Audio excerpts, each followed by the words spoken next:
Next, I'd like to introduce our keynote speaker, who is kind enough to come and share some thoughts with you today. I think he's pretty invigorating, so I think you'll enjoy this here. Joe Rice is the Director of Government Relations for Lockheed Martin Space Systems. He is a colonel in the Army Reserve with 5 combat tours of duty in Iraq and 1 peacekeeping tour in Bosnia. Joe is also an adjunct professor of history, government, and public administration at the Colorado campus of the University of Phoenix. He is a former member of the Colorado State House of Representatives and a former mayor of the city of Glendale. Ladies and gentlemen, please help me offer a warm welcome to Colonel Joe Rice.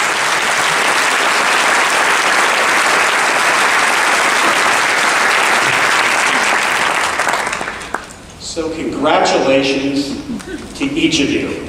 I hope this means something to you. You have accomplished a lot already, and whether your journey here was easy, whether you faced some challenges, whether they be academic or with friends or some type of family situation, you should be proud of yourself for being here today. We are proud of you.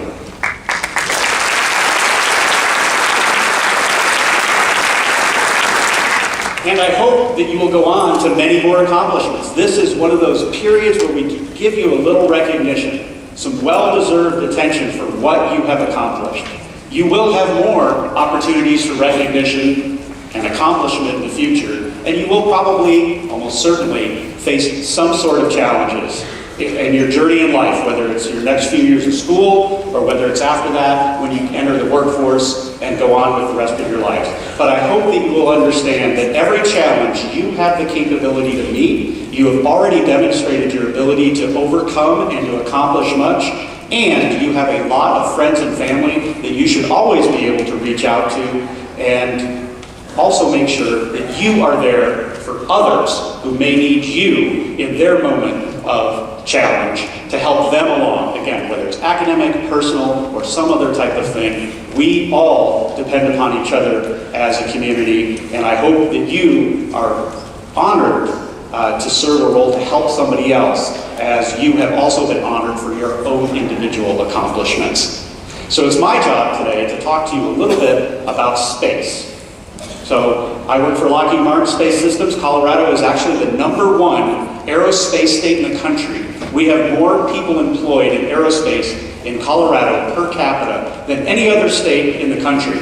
People tend to think of California and Florida and Texas, but it's actually Colorado that has more people per capita employed in aerospace. You have a lot of companies here. Lockheed Martin, Ball Aerospace, Sierra Nevada, United Launch Alliance.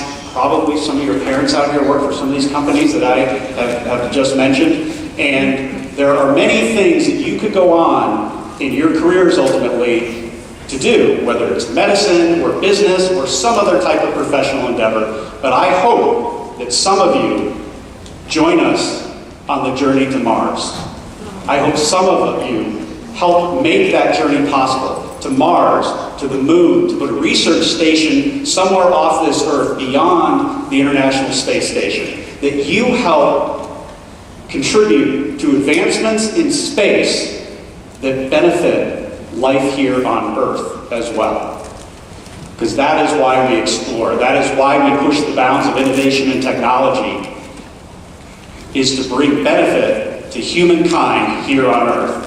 And many of you, I hope, will join us in that journey. You are exactly the age of the astronauts that will go to Mars. It is one or more of you that will go to Mars or will make the technological innovations, do the operations and the control stations that help enable that journey. We're at a little bit of a moment of crisis right now in the United States in the space program. I hope we solve it and get back on track before you enter the workforce. But either way, we need you, because if we haven't gotten back on track by the time you enter the workforce, we're going to count on you to get us back on track. And if we have, there is still much more to do. So let me explain the moment of crisis.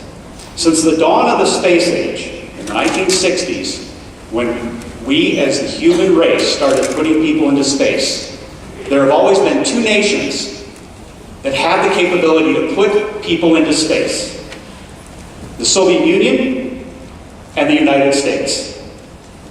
Today, May 10th, 2014, today, there are still two nations that can put people into space. The United States is not one of them. Now, it's Russia and China, by the way. Now, that should bother us, not just from a pride standpoint, and not because other people are doing it. When other people make advances and we cooperate in space, that helps all of humankind. But I think that should bother us that the United States is not leading in space. It should bother us not just for the national security implications, not just for the economic security implications, not just for the technology and innovation that spacefaring nations discover and bring back to our economy and life here on Earth. It should bother us for all of those reasons, and it should bother us because just like you, being creative and pushing those academic accomplishments, that's what we should be doing here in the United States, and that's why we need you when the time comes. So, these are the ages right now when you start to figure out where you want to go. The courses and the pursuits and the activities that you get involved with now at this age is going to set the course of what college courses you'll be able to take and where you'll be able to go in your professional studies. You may have many, many different things you may want to do. You can actually do a couple of things at once, but make sure you can focus on at least one. And sometimes the challenge that people have in college is jumping majors and keep changing. Pick something, graduate. If you have another interest, you can always go back. But make sure you get across the finish line in something. It was mentioned that I'm in the Army Reserve. I also work for Lockheed Martin. Those are two different lives. So I kind of have those two different lives as well, because I find there's a lot of interest and there's a lot of things to do out there. And that's what I encourage you to do as well. In the professional sense, you can have one or two or several academic interests that lead to a career. I hope that you will also find some way to get involved in some type of organization that is not about you. In something that is about community, that is something about others, that is something about a team that helps improve other people's lives in very human ways, along with the academic and professional accomplishments that you do. I will also tell you that for those of you who want to come to the School of Mines here and go to work for Sierra Nevada or Lockheed Martin or ULA and work in the aerospace industry, one of the challenges we're having is with engineers also being able to communicate, being able to speak, being able to have their ideas that are in their head and they're designing on paper, or on paper, who designs on paper anymore? That are designing in the digital world and being able to communicate those to others. So I would encourage you to get involved in those kind of organizations as well, for some leadership, for some public speaking, for some communication. So space, a couple of benefits I mentioned that it has here on Earth. I think many of you use GPS. I think all of you understand the benefits, some of the benefits of GPS, but it goes beyond just helping you find your way from one place to another. How many of you like to watch streaming videos on your phones, Netflix and YouTube? How many of you like to do that? You're welcome. That comes from an innovation in GPS, because with GPS, the timing signal is put out over the GPS network that enables more traffic to get through the internet, and that is what has enabled the increase in bandwidth.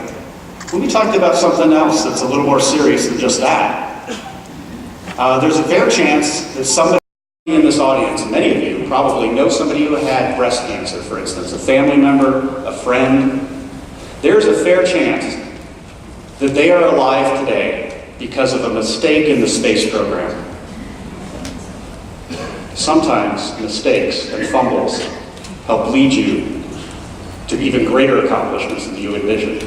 The mistake was the Hubble telescope. When it was first launched, it was sending blurry images. It required a hardware fix and a software fix. The software team discovered, so they're trying to take these images, and the Hubble telescope is looking out in space, looking for one thing that's different from billions of other objects. And so the hardware and software fix that enable to clear up the Hubble images, the software team just thought, you know what? What else is like looking for one tiny object in billions of other objects? Looking for one cancer cell in billions of healthy cells. So that technology optimized and improved mammogram technology so that we're able to detect cancer at a much earlier stage. And of course, the earlier you detect cancer, the better your opportunity and chances to cure it. So, you are on a great track. You have accomplished much. I hope the rest of your journey academically and in the rest of all the other aspects of your life is easy, but you may face challenges. Keep going, keep persevering. I hope that we have many other opportunities to recognize you academically and professionally and for your contributions to the community in the years ahead. And I hope that one day I get to work with one of you, or many of you, on getting the United States back and continuing to drive humankind forward in space exploration. Thank you.